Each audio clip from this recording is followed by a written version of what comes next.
Greetings, friends, and thank you for joining us on this beautiful Saturday. It is 6 o'clock, and that means it's now time for our English Flash News edition, which we have Monday through Saturday at 6 p.m. The left-wing coalition held an informal meeting today with the 61 candidates that they selected for the local elections. Prime Minister Edi Rama, his ally Ilir Meta, and other MPs made an official presentation of the candidates. After the 30-minute meeting, neither the Prime Minister nor the Assembly Speaker, Meta, would comment about the meeting to the media.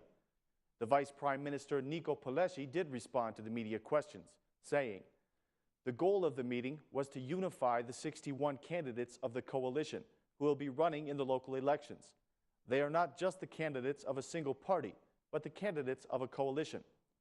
Another message of this meeting was that our coalition will enter the elections with a positive spirit, distancing ourselves from the harsh political tones. Our coalition wants an urban transformation for the municipalities. Women are prominent among our candidates, making up 15%, and we believe that they will win the support of the citizens, said Peleshi.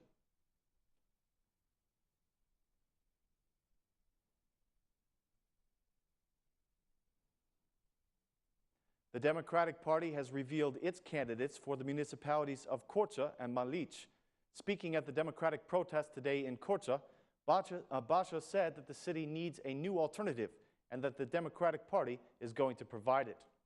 Basha called the citizens of Korça to vote for the Democratic Party on June 21st, promising that the Democratic candidates will solve their problems. He said that the Socialist Party would not be able to buy the votes in Korça like they did before.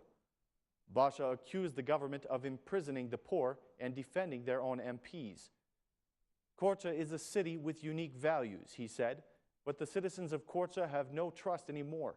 Unemployment, poverty, and misery are everywhere, and it is Rama and Meta that are responsible for this. They do not care about the citizens. The government has not kept any of the promises that it made to you. The government has left you in poverty, and now they ask for your vote. The government misuses the taxpayer money. In fact, the Socialist MP in Korça has a 205 million lek energy debt, said Basha. The chairman invited the citizens of Korça to join the opposition and the new alternative that it offers, beginning with the local elections. The Democratic candidates thanked Basha for the trust that has been placed in them, and they promised a brighter future for the citizens of Korça.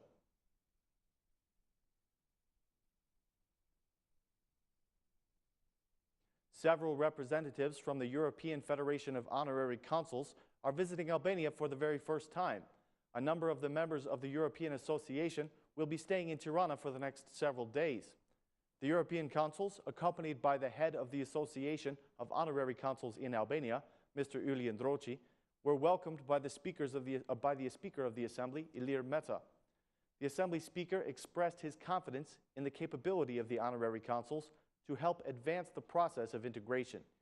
He expressed his satisfaction that the Association of Honorary Consuls has been very active since its inception. As a former foreign minister, Meta said that he understands the role of the consuls, especially in a small country like Albania, which does not have the capacity to open embassies in each country. For this reason, he pointed out the need to find the right people to represent the country as consuls. The president of the European Federation of Consuls was optimistic that the honorary consuls in Albania will be a strong partner for his organization. He expressed the belief that the government should use this network of consuls to strengthen the cooperation between the countries. The president of the Albanian consuls, Julian Droci, thanked the Assembly Speaker Ilir Meta for the meeting. Mr. Ndroci noted that since their establishment, the association he leads has done a dynamic job in becoming a strong voice for Albania. At the end of the meeting, the president of the European Councils made the following speech. The head of the Assembly is a strong support for the Association of Consuls. Given that he has held the duties of a foreign minister, he knows the importance of honorary consuls in Albania and abroad. I wish that the Assembly heads in other European countries had the same experience and the same appreciation for the work of the honorary consuls. We have seen that the Association of Honorary Consuls in Albania is recognized and supported by the government. As the president of the European Federation of Honorary Consuls, I can say that we did not expect so much support. I also appreciate the reception you have given us, he said.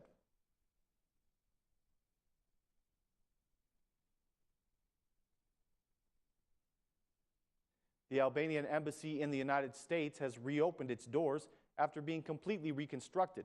In honor of this occasion, a special ceremony was held today in Washington. Many of the senior representatives of the U.S. State Department were invited to the ceremony, as well as other ambassadors to Washington and representatives of the business and media sectors. The reconstruction of the embassy will offer a much improved and modernized working environment for the Albanian diplomats and allow them to provide better service to Albanians and foreigners in the U.S. The embassy was reconstructed as a part of the government's commitment to better representing Albania to the world. The initiative will continue with other projects that will increase the quality of representation and service. The Minister of Foreign Affairs, Ditmir Bushati, had this to say at the ceremony. The improvement of our representation in Washington is a clear sign of responsibility, as well as a concrete proof of our commitment to our strategic ally, the U.S.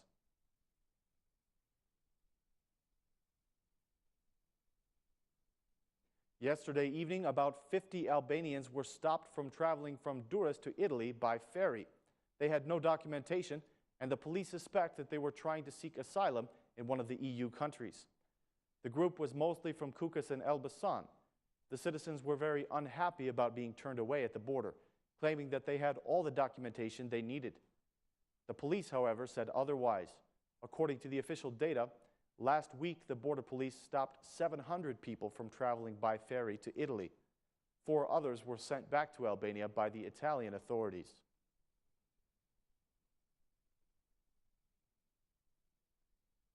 The energy distributor OSHA has announced a new mitigation plan for people with backed-up energy debts. The new plan is going to be valid for all those who have not made an agreement yet with the energy company. Official sources say that the first plan is for those who have a debt of up to 100,000 new lek. They may pay the debt in 6 installments over 6 months. If the consumer chooses to pay the amount over only 2 months, they will benefit from a 50% reduction of the debt. The reduction will be made during the last installment. The second plan will be offered to those who owe as much as 300,000 new lek. They will be able to pay the money in 12 installments, but if they choose to pay it over just 3 months, they will benefit from a 50% reduction.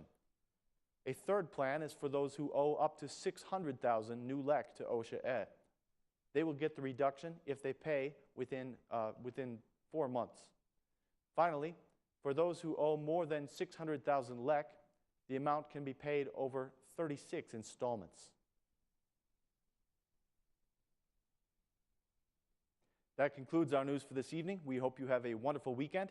Please join us again on Monday for more translated news in English. Thanks, and have a great night.